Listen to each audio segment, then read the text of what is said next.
Hey guys, what's up? Got another layout update for you here, and I thought I would do this one now while I still have most of the stuff kind of out. I'm putting most of my stuff away for now in storage until I can figure out what to do about a model railroad, like I mentioned in the last update video.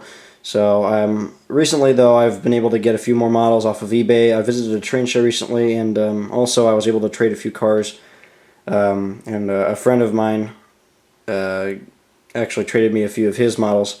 So I've been able to work on those lately and kind of get those finished up. I've been so busy lately, so I haven't really been around much to do videos, so it's getting kind of hard to do my modeling projects. But as it gets kind of colder outside and I kind of stay more indoors, I'll probably be able to do more stuff. That's kind of my thing. So what I got here mostly is rolling stock. I do have a few locomotives though, and it's kind of a mixed batch of customer projects and some of my stuff mostly. All the rolling stock I have though is mostly mine. But and again, it's stuff that I've shown before, or rather I'm just updating this to show you what I've done recently. So I guess I'll go ahead and get right into this. The first two cars I have are these C&W hoppers, which I showed in a previous update video.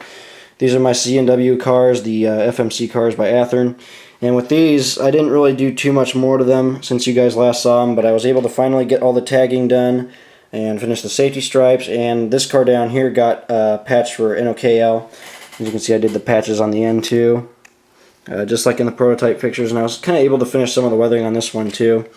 And then on the top, I was able to add the primer gray replacement hatches to the top. That's kind of a common thing with these grain hoppers. A lot of times the hatches will get replaced, so it's good to kind of model out on these. So I was able to do that, so I got all the tagging done on that side. And then on this side you got some more, a little more colorful, a little bolder. And again, these are all based on real tags. So that came out pretty good, and you can see they put the safety stripes over them. So it looks pretty good. That car came out really nice. It's a nice one. I'm happy with it. You got the replacement wheel too, which is another interesting little feature to add to some of these rolling covered hoppers and stuff. Or any piece of rolling stock for that matter. It's good to model replacement wheels sometimes. So that's the first car. Came out pretty good. The next car is a straight C&W car, which I'm going to keep. I might patch it later though, but I don't know. For now it looks okay. Again, you get some hand-drawn tags, all hand-painted. Look pretty good. You got the primer patches over the tags, and then you got the safety stripes covering them. So it looks pretty good. The C&W Herald is peeling away. You can see it's just, you can barely see it anymore. It's disappearing. Looks pretty cool. I like that. Here's the other side. Now on this side, I was able to do the grain spill. What I did for the grain spill was I did a coat of dry brushing first, and then followed behind with some powder weathering, and it created these nice chalky white effects for the grain spill. So it looks pretty good. I'm happy with these, how they turned out. Look pretty good. Alright, so these next two cars here are ones that I actually traded a friend for. These are some old school LBF 3-bay covered hoppers decorated for ADM, and with these what I did, I got some prototype photos since they're older cars, and was able to kind of weather them based on those photos. And again, since they're older cars, they're kind of beat up, a little old. You can see I did some patching on the sides. I added the safety stripes, just a good overall grime coat. You can see a heavy bit of grime on the trucks. The trucks on these are really good too. The LBF trucks are really, really nice. It's kind of a shame the company's gone, because they did quite a good job with these cars, and they're really well detailed. And actually on these cars, the hatch is actually open too, which is really, really awesome. So it would have been nice if the company stayed around, because they definitely could have made some more awesome rolling stock, even maybe some tank cars, but they ended up going out of business, if I remember correctly. But these cars still float around here and there. You can find them sometimes, and I got lucky and was able to score on a pair of these. So with these, again, since they're older, I did the patching on the side, representing areas that were repaired or just basically patched, maybe covering some graffiti or whatever. And on the logos and the reporting marks, you can see they're kind of scratched up. And with these smooth-sided hoppers, for some reason, a lot of these get really beat up. They get scratches down the sides for some reason, and they get really beat up, like they're scraping up against something when they're being loaded and unloaded. So you can kind of see, and it's not really picking up well on the camera here, but you can kind of just faintly see the scratches down the side. Maybe a little better on the logo, you can kind of see that. But they came out pretty good. You got a few little tags here and there also. And then all that streaking is all the soybeans, which spill over the side and at the base of the hatches and the roof walk, and they kind of just sit there and they rot. and as they kind of age, it kind of starts to streak down the sides like this, and it leaves this black staining, which looks really cool. So I just recreated that with some dry brushing, a little bit of chalk weathering on the trucks and the couplers, but for the most part pretty simple weathering. Just did it off the photos. You got the kick up on the ends, really nice and grimy, look really good. The other end here you can kind of see it better. You can see that kick up, so that looks really, really good, really nice. And here's the other side. On this side I did a little more tagging though, again all based on real photos. Safety stripes. There's some more of that patching. Looks pretty good. That's the first car. Came out pretty nice. And the second car I kept a little cleaner, just to kind of vary a bit. This is 540-41, and again I added the safety stripes to this one, did all the weathering. It came out pretty good. Relatively light on the tags though. I wanted to keep, like I said, I wanted to keep this one relatively clean. It's just more over weathered. So that one came out pretty good. You got a few patches here and there. There's the roof. The roof came out really good too. And on these shiny metal hatches, again, what I did, and on the roof walks, was I dulled them down with a little bit of a whitewash to kind of dull the metal down so it didn't look like shiny, clean, brand new metal. And then I weathered them over with the grime coat. So that came out pretty good. And here's the other side. Again, nothing too crazy on these. Pretty simple. But they came out pretty good. I like them. Really, really nice. There's the kick up. On all these covered hoppers and tank cars, you got to model the kick up on these. It's kind of an important aspect to model on these cars, is the kick up, and that it's really fun to do, and the results are rewarding, always rewarding. So the models look good, and I like these. These will be going up on my Facebook page soon when I can get some pictures. So those are my two LBF covered hoppers. Now what I have here also are some cars that I've shown before. This is another one of my Wisconsin Central box cars, which I recently finished. On this one I was able to finish the roof walk, or the roof weathering actually. On the panels you can see all that grime. That came out really, really good, as you can see. All that nice rusty, grimy, corroded metal. Came out really, really good. I really like it. You can see that. So I think that came out awesome. The effects really, really, really worked. And I did the roof weathering on this car based on some photos. Another modeler took some photos of the roof walk of the roof of a boxcar. I don't know why I keep saying roof walk. I don't know why I keep saying that. That's funny. But anyways, enough said on that. But another modeler was able to take some pictures of the roof of an old boxcar, and it had this weathering pattern on it, as you can see, where the rust and corrosion was around the panel, the seams and the rivets and stuff, and it kind of created this interesting look. So I had to recreate that on this one. It came out pretty good. I like it. I think it came out awesome. A little more streaking down the side though, and then I added the graffiti, all based on real photos. I actually saw this car in Deschler, so that's where I was able to get the photos for this one. I just reused my own photos, and I was able to copy the tags directly on the side, and they're all hand painted. You'll remember this box car because this is the one with the Habac tag with Pepe Le Pew. So that's what this car is. So I was just able to finish this opposite side. So that came out pretty good. That's the first one. This one here I also worked on, but this one's still relatively clean of graffiti until I can get some more prototype photos of tags. On this one I did the patch on the side, added new safety stripes, and kind of grimed it up a bit. A relatively dirtier car, and I also was able to finish the roof on this one as well. So it's really nice and rusty. It looks pretty good. There's the other side. You got a few little tags, but nothing crazy on this one. I think I'll keep this one like it is though. I think I'll call this one done for now. It looks pretty good. So that's another nice car that came out really, really nice. Now the Mopac car, this is one I'm really, really proud of. Check this out. Ain't that awesome? What I did with this one, I finished the weathering, and then I was able to start adding the tags, which are all over this thing, as you can see. All based on real tags. I personally went out and took pictures of the graffiti, and then I was able to copy it onto the cars, so it came out pretty good. It's got a few patches and safety stripes. Really nice and grimed out. The Missouri Pacific logo is beat to crap. It looks really good. And then here's the roof. You can see the roof came out really nice. I like it. And on this side, a few more tags, mostly free-handed. Came out pretty good though. Nothing too crazy though. But that's another really, really nice car. I think it came out awesome. So those are the box cars, and I think they came out really awesome. Now, I was able to attend a train show recently, so I was able to pick up finally some Intermountain covered hoppers, and the first one I have here is a former ConAgra car, now straight PTLX lease. And this one, as you can see, I tried to copy this car off of real photos again, and I tried to do it as close as possible as I could to the real photos. But it came out really, really good. As you can see, it came out awesome. This car has the safety stripes, a few hand-drawn tags, and it's just overall really, really rusty, really, really grimy. Excuse me. Now, what I did, the first thing I did with this particular car was I had to fade it down quite a bit, so I used my airbrush to spray a little bit of white, and I was able to kind of dull down that really, really dark green color on this car.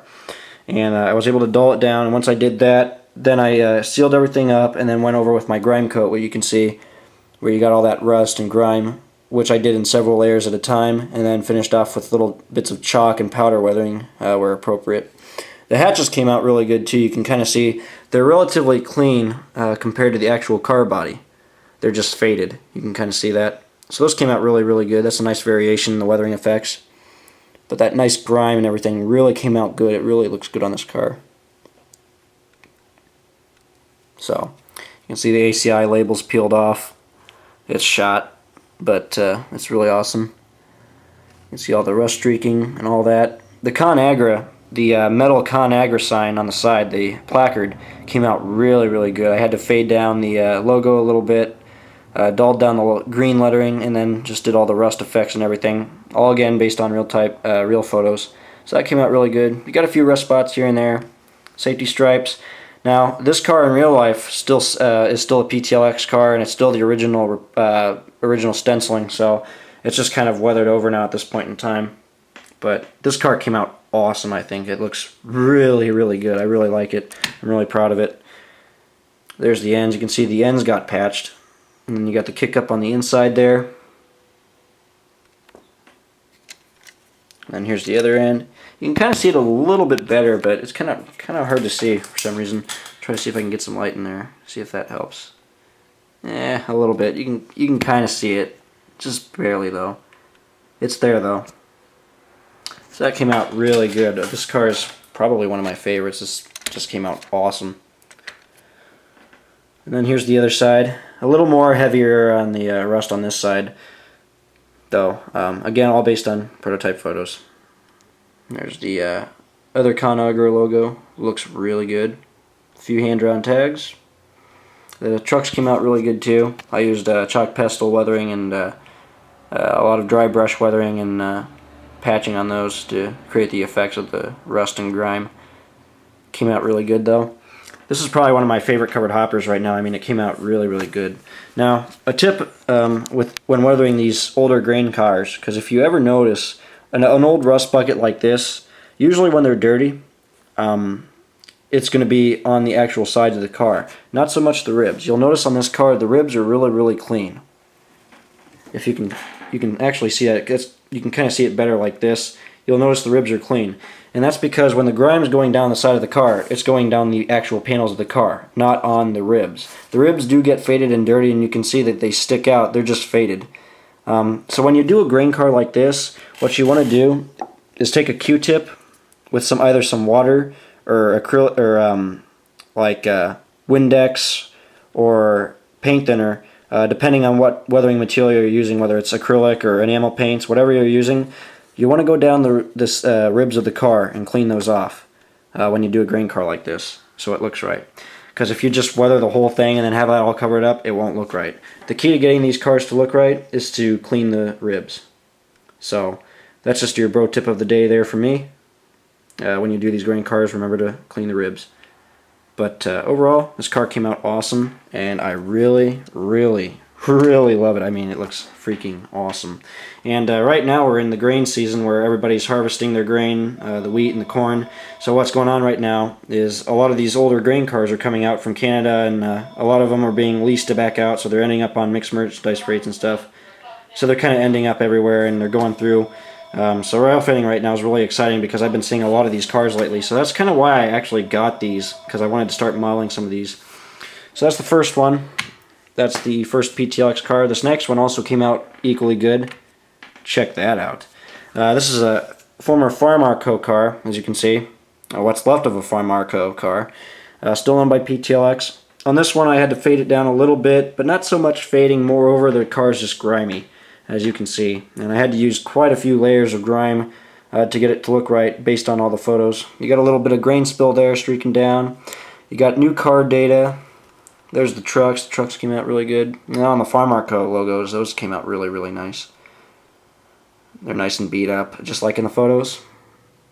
Looks really good. And then I did the PTLX patch there. You can again see the primer spots on the ribs where the safety stripes were added. Looks really good. I really like it. There's the top of the car. Again, I used a whitewash on that to dull them down a bit. All that shiny metal I was able to dull down.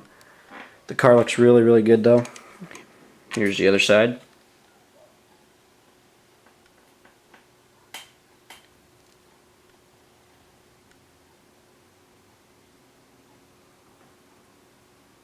Came out really, really good. I really like it. You can actually see some rust spots there. I did some faint rust spots with my splatter technique since the real car had them, but only on the one side. The other side was relatively clean in terms of rust spots. It was just mostly grimy. So that came out really, really good. You can see came out pretty good. And then you got the clean ribs, as you can see. On this car it kind of stands out better, but I did the exact same thing as I did to this car back here with the ribs. Since the ribs stay relatively clean. And then there's the kick up on the ends, on both ends. So that's my Farmco car. Those both came out pretty good. I'm really happy with those. Now these last two cars, rolling stock cars, are a pair of Athearn Genesis LPG cars, which I got off a friend on Facebook. He was able to give me a deal on these, and I was able to snag them up. Since I've been looking for LPG cars lately. This is a pair of the Procore cars. I got number 31802 and 33643. And with these cars, I didn't really weather them too much. I just had to kind of dull them down a bit to kind of eliminate that bright factory finish. And on it, you can kind of see that speckle pattern. That came out really good. I try to kind of create little spots of fading and such. So I just did some dry brushing for those effects, and it came out pretty good. You can kind of see that right there in that sheen. You can see those speckles. That came out really, really awesome. That looks great. I added the safety stripes to these, grimed up the trucks, added a few tags here and there. But nothing too crazy on these. I did a little bit of corrosion around the hatch, a little bit dirty. You can see I used a brighter shade of rust there, kind of indicating some fresher rust. So that looks really good. There's the top of the car. And then on the side here, a little cleaner on this side, no graffiti. But came out pretty good. And these are the Genesis cars too, so they already have the hazmat placards, all the accurate car data. They have the shelf couplers, all that nice detail. And then you got the operating roller bearings, which look really nice. That's the first car. Now, this other car here was actually, I don't remember what it originally hauled, but anyways, what I had to do with this one was re-stencil it for liquefied petroleum gas, just like in the photos of the real car, as you can see. So I was able to use my decal sheet and I re-stenciled it for LPG. You can kind of see the ghost lettering of what it used to haul. It's all patched up now. Added the new hazmat placards and then just weathered it up. So it came out pretty good. This car looks nice. Here's the other side. And again on this one I faded it a little bit too. Got a few tags, some safety stripes. Looks pretty good though. And you got a few little rust streaks just starting at the tops of these railings here. Just kind of starting to work their way down just a little bit. Nice little bit of variation between these two cars. It came out pretty good. So I'm happy with those. Now on to locomotives. I got a few locomotives here. And the first one I'm going to show you is this Bachmann CSX SD40-2. This is 8868. This is one of the Bachmann DCC sound units. And this is one that was given to me by a friend who wants it repainted. As you can see, it's kind of in bad shape. It's missing all the railings, and it's pretty beat up. So it's going to end up getting repainted. I don't remember the scheme I'm going to have to do. I'll have to look at the photos again, though. But I'll strip it down and paint it black, and then finish it up, and then add the decals. I'll keep you guys posted on this though, because like I said, I don't remember what I'm painting it to yet. I haven't gotten all the details yet. I've just only gotten the locomotive at this point. But most likely what I'm going to have to do, since it's missing a lot of parts, is possibly get another one of these, or see if Bachmann can send me some replacement railings and some other parts. So we'll see what I can do there. But for now, this is kind of sitting in the sidelines, awaiting some work. And then I'll go ahead and strip it down and get it repainted when I can, when I get some more time. So that's kind of on the back burner right now. The unit's just waiting for a few things. This next engine I've already shown in a previous video. This is the early 2001, the CSX 8888, the version that was actually involved in the runaway, not the newer version with the white cab roof. And with this one, it's just got a light weathering, and then I just kind of just grimed it up just a little bit, but keeping it clean for the early 2000s. I weathered it just like in the photos of the 8888 that we all remember from the runaway incident. That's how I modeled it. You got the new numbers on the cab. You got the rear view mirrors. On the front I added the snow plow, and then I was able to do some work on the cab roof. I was able to modify the horn and fix that problem, and I was able to relocate the antenna. According to photos, I was able to relocate that, so that came out pretty good. And then here's this side. Now on this side, this is the side, the engineer's side, and I had to space out the numbers on this side. I used a microscale sheet and replaced the numbers. But on the early 2001 version of 8888, when it was involved in the runaway, it had this strange font of 8s on the side. For some reason they were spread apart. So I had to model that, and I did that with some, like I said, some microscale decals, and then just glued them in place. I also added the cab signal box as of prototype photos, and then finished the weathering on this side. So it came out pretty good. I still need to add the ditch lights and the MU receptacles to it, and then we'll call it done, and I'll be able to send it back. So that's 8888 right now. It's looking really good. And again, I'll have some more videos on that when it's done. But for now, this is what I got to. Looks pretty good. Now on to a locomotive that I've been working on personally. This is a really, really nice one. Check out this bad boy. It's a former Union Pacific snooter. Union Pacific 3305 is a SD40-2 with the 123-inch snoot nose, and as you can see, this thing is beat to crap. And this is an older Athearn blue box kit. If you remember one of the early Union Pacific locomotives that Athearn did in the blue box series with the snoot nose, I had to modify this one quite a bit to get it to look like the real 3305, which is the unit I chose to model. And with this unit I had to modify a few things, which I'll go ahead and point out real quick before I actually get into the build itself. The Athearn units are nice, and the paint scheme in general that they put on this unit was accurate enough. It looked pretty good, but the problem was with the early Athearn RTR / blue box kits, they all have anti-climbers. Union Pacific doesn't roster any SD40-2s with anti-climbers, so what I had to do was I had to chop that off and modify it, and I was able to rebuild the extension to the pilot with some styrene, and then added the drop step. So that was one of the modifications I had to do with it. I also had to remove the class lights on the nose, which you can see, and then I painted them over, and then once weathered up you can't even see them anymore. And then the other problem with the unit was that it had the early Phase 1, the early EMD chicken wire style grills. All of Union Pacific's Snoot SD40s have the late mesh grills like these. So I had to replace those with Canon parts, which I did. And then after that, once I got all the building done, I touched everything up and then just started adding all the details and modifying a few things. And with this unit, what I had to do is fade it down quite a bit. You can see the gray is really well faded. I had to do several weathering textures and courses to kind of get it down. But again, just weathering it all based on the real photos of the real unit. I blackened the fans. I did 2 replacement fans up here on the dynamic section, so that looks really cool.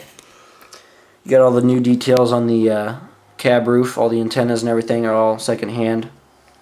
I added those. Did the number boards. And you can see as we get down to the Union Pacific Armor Yellow, you can see I had to do quite a bit of kind of patchy chipping, peeling paint on the nose, on the cab, along the walkways, on the high hood here, or the long hood rather. You can see that nice chipping paint effect. That came out really, really good. You got a lot of grime. The underbody came out really good. You can see the fuel tank's all beat up. It's all weathered. The trucks came out really good too. Got a little bit of rust starting on this truck here. You got a replacement wheel here, and you can see that. Looks pretty good. Also, I did the reflective sill on this unit. That's all. I used my reflective tape, and I placed it on the side of the unit, and then was able to drill the holes right through the tape to remount the handrails. So that came out really awesome. I'll go ahead and move on to the front. You got all the nice new details on the front, the ditch lights, coupler bars, plow, MU cables. All looks really good. Really happy with it. I did the replacement door on this too, since it has an all armor yellow door. I just did that just like in the photos, so that came out really good. And here's the other side. The other side came out really, really good. You can see that nice faded paint. It looks really, really good. Here's a nice truck detail. All the details on the cab.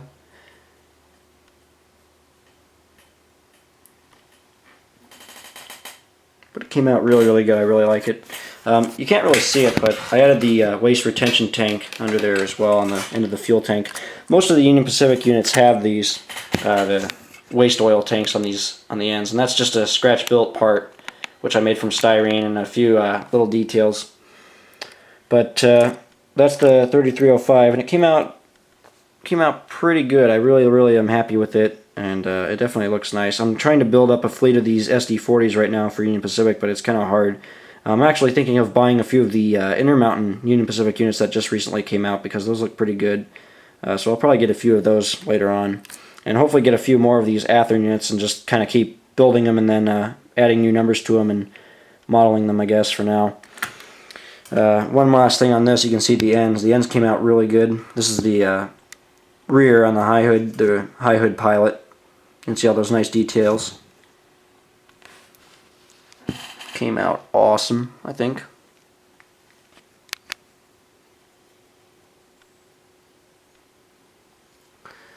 So that's the 3305, and like I said, this is pretty much what I've been working on lately again.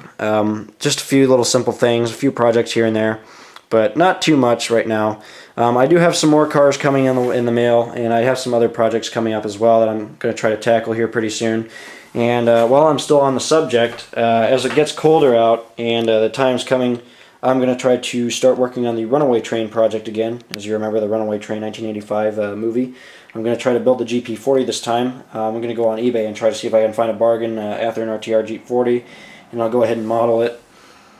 But hopefully this year I can go ahead and get these finished off, because I've kept putting the project off over and over again because of things that kind of get out of hand or whatever. So this time around, hopefully I can actually finish the project. So keep your fingers crossed this time, guys. But I'll keep that updated as well, and I'll keep you guys updated on some other projects as I get to them. But we'll just I'll just keep going I'll just keep updating you guys as I go here. So, but for now, this is what I got, and for now, I hope you guys enjoyed this video. And until next time, take care.